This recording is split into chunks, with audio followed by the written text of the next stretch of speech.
De retour sur le plateau, on part en RDC. Les microfinances sont en pleine faillite. Dans l'est du pays, les adhérents sont privés de leur argent par manque de liquidité. Face à l'impuissance du gouvernement, leurs inquiétudes grandissent. Pourtant, une récente étude a dénombré une prolifération des microfinances dans le pays. En 2015, des dizaines de milliers de PME ont investi leurs économies. Jean-David Miamlé et Michael Dibi. À l'est de la République démocratique du Congo, le secteur de la microfinance est en crise. La plupart des établissements sont en manque de liquidité. Beaucoup ont fermé, la situation s'aggrave et les épargnants sont inquiets.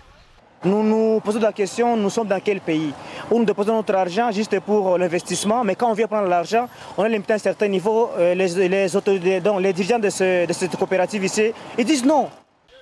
Plus d'une dizaine de coopératives d'épargne et de crédit ont fermé. Les épargnants ont perdu leur argent.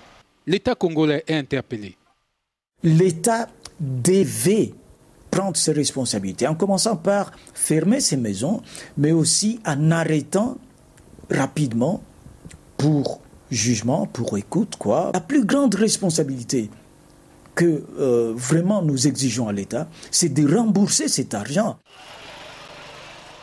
La gestion des responsables de ces coopératives est mise en cause, mais la Banque centrale n'est pas épargnée. Les causes majeures, je peux citer d'abord la mauvaise gouvernance des décideurs.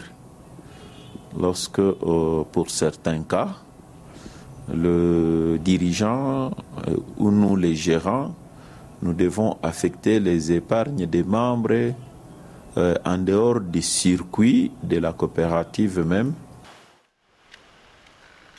Si rien n'est fait, des analystes redoutent la contamination du reste du système de la microfinance, en Cossin, à l'est de la RDC.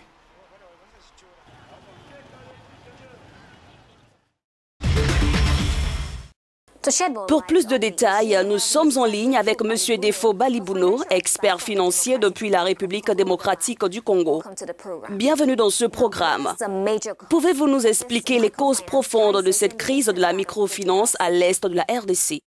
Dans la tradition à l'est de la RD Congo, sur 10 hommes, sur 10 maisons, il y a 9 propriétaires et un seul locataire.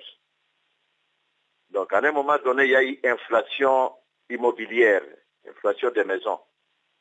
Mais les microfinances se contentaient toujours à recevoir des crédits, et à donner des crédits et à recevoir des hypothèques. Les microfinances aussi plaident dans les fonctionnariats où ils donnent beaucoup d'argent dans leur fonctionnement. Les charges sont trop élevées. Et voilà, ils sont tombés aujourd'hui dans ce qu'on peut appeler banqueroute. Comment résoudre cette crise? La responsabilité numéro 1 revient à l'État, au pouvoir public.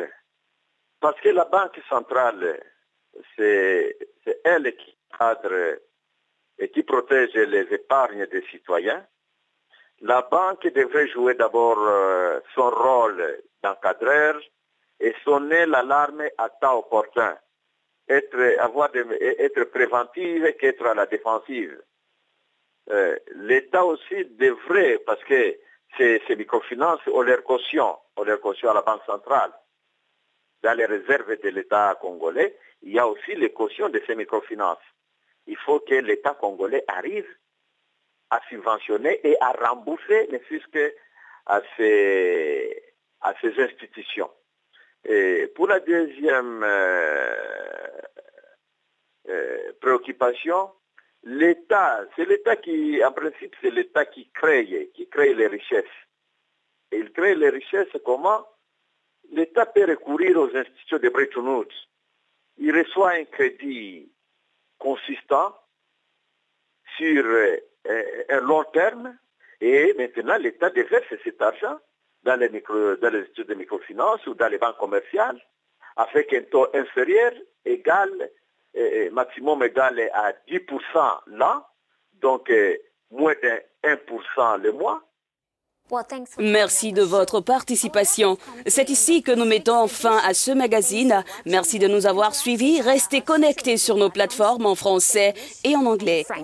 À très vite sur Africa News.